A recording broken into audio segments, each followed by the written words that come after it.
Like obviously, okay, it's Siri. Of course it should be able to pull conveniently from that iMessage conversation, that obvious stuff.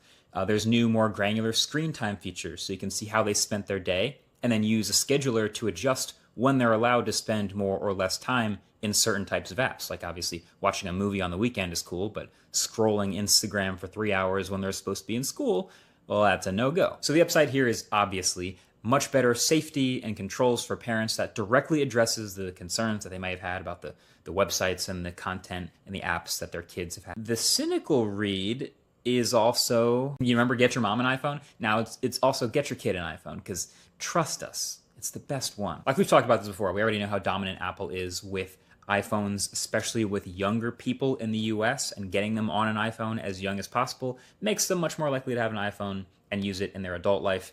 And so this is like the lowest common denominator version of that, which is the best possible parental controls means the youngest possible iPhone users, which means more iPhones in the future. Yeah, makes sense. But the big thing we all expected them to talk about here, which they finally got to, was the new Apple Intelligence and the new Siri.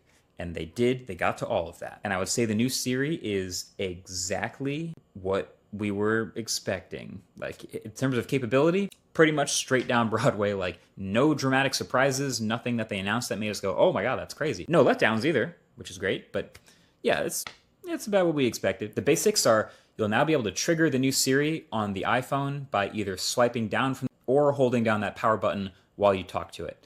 It has this slightly new animation and this general new look, plus a new, more expressive voice. And then it launches you into a conversational chat that pulls from Apple's new broad world knowledge base when it has some of those and lets you click through to that, which I tried. That is nice. And then it syncs your conversation history inside a new Siri app, and that syncs across your whole ecosystem. So your Mac, your iPad, your iPhone. It doesn't remember every single thing you ask Siri, but it definitely saves the more things you might want to come back to. So here's the angle. Here's the thing, right? We already know people have lots of other great people have the ChatGPT app on their phone. They have Gemini, they have Claude already. The way that Apple, every single time, the way Apple jumps into a new product category, which I think this is they make it the best one to work with the iPhone.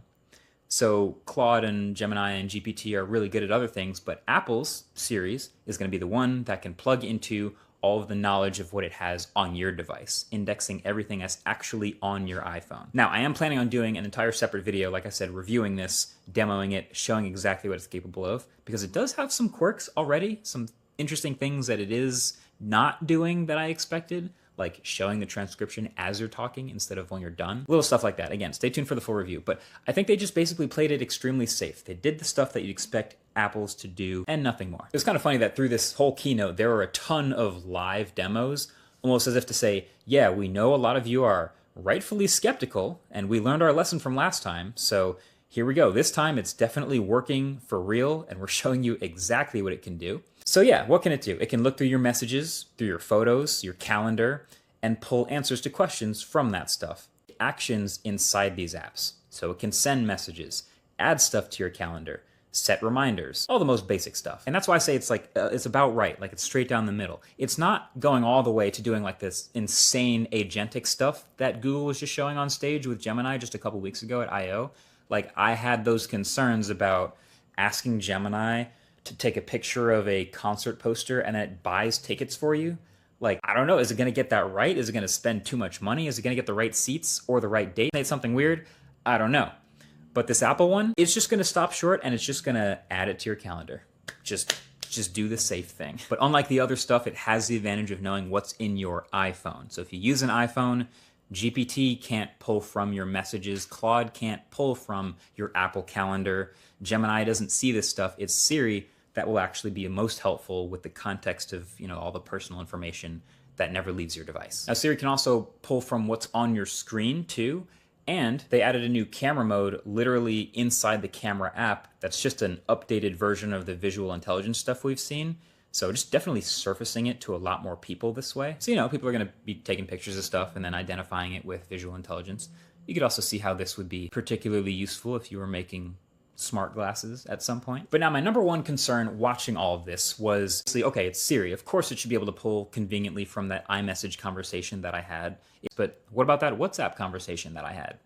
Or what about pulling from my Google Calendar instead of my Apple Calendar? What about sending something to, I don't know, a separate notes app that I like to use instead of Apple Notes? What about all that? And I plan on digging into this way more when I actually get my hands on with the OSs, but it seems like the answer is, as long as the developer has enabled like app intents and the App Store knows what type of app it is, then it can be summoned intentionally by the user. It doesn't seem like it can be a default. You can decide to use other apps if you tell it to do that. It's like by default, if you ask it, hey, Siri, remind me of like that podcast that Greg recommended me and play it. It will, of course, if it's an iMessage conversation, find it and then start playing it in Apple Podcasts. But if you don't want to, you could say, play it in Spotify or Pocket Casts, and then it would know that that's also a podcast player and it would do the app stuff and do the same action in that app for you. So as long as you tell it you want to use a third-party app, you can. But I definitely need to push this to see how far it goes. Like, is it going to be able to do geo-fenced recurring tasks in TickTick, my app of choice, instead of Apple Reminders? Maybe, I don't know. Is it going to be able to pull from WhatsApp group chats if it has like the same set of contacts as iMessage? TBD, we'll see. But here it is. Here's the most disappointing slide from the whole keynote. This is the list of every device that supports the newest, most powerful Siri on-device models. So yeah, the only iPhones that will run it are the iPhone Air and 17 Pro. It's because those are the ones with 12 gigs of RAM. Kind of hilarious considering the iPhone 16 was built from the ground up, already outdated before that stuff is even coming out. But I'm told that the only difference between the most advanced on-device models and the ones that all the other iPhones will be getting, like the 16, is the new Siri voice and the updated dictation features. Also, fun fact, in Vision Pro, Siri is just this little floating orb in your space, and when you want to activate it, you literally just look at the orb and start eye tracking. It knows and responds. Clever. So you can ask it about, the windows you have open, or even any of the objects around you in your real space. Reminds me a lot of Circle to Search on the Galaxy XR headset. Remember that demo? You could just sort of point at something and Google it in real life. Very useful. But then there's also some new Apple Intelligence things that they talked about that aren't part of the new Siri. Like if you have a ton of Safari tabs open, it can automatically arrange them into groups for you based on topics and then automatically keep them sorted. And then you can also describe a Safari extension with natural language and it'll just build it, which is really cool for especially things like the most ultra niche thing that you want your web browser to do. Or even better, you can describe a Siri shortcut with natural language and it will build that Siri shortcut for you and let you edit it after the fact with the full-on editor. So this is a great way to make that sort of stuff much more accessible. Exact same thing Google just did with their home automations. Just describe the automation, it'll build it, then you can edit it later. Speaking of home, the update where those feeds you might get in a row all get summarized and consolidated into one updating notification from Apple Home. Finally, that is long overdue and much welcome. Plus, you can search through your footage to find clips of anything like a package delivery. There's also the new photo editing tools, which will now not just do cleanups, but it will also now offer to extend edges of your image by up to 25%. And the demos I've seen seem to work really well, extending in all directions. And it immediately makes me wonder if I can just take that finished image and then extend it again and again and again. I don't know. How far can it go? And then there's also spatial reframing, which is quite literally turning the image using what it can figure out with AI about depth to work out what should be in the new background with new perspective. This is really the closest they've ever gotten to bending the definition of what is a photo. Very technically impressive party trick, but I think maybe still a party trick. It's weird. I don't see people doing this a lot, but it is crazy if it works. This is also one of the things that they had to mention will have limited daily use. If you want to update your total use, because this uses their more powerful cloud models, if you want more usage, then you have to update your iCloud subscription to get more. Oh, and then maybe the most Apple thing ever is the new Passwords app. We'll be able to identify, first of all, if you have a compromised password or a weak password.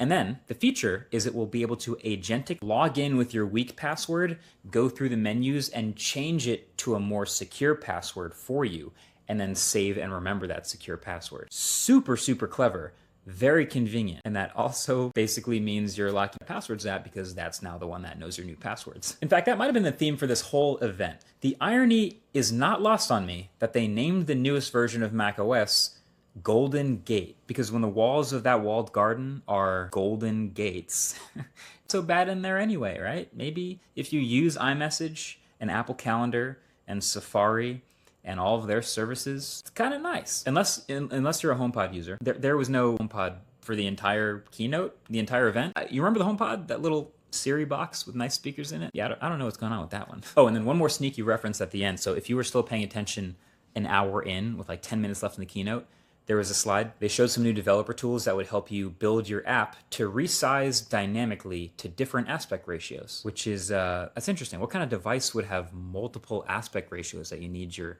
app to?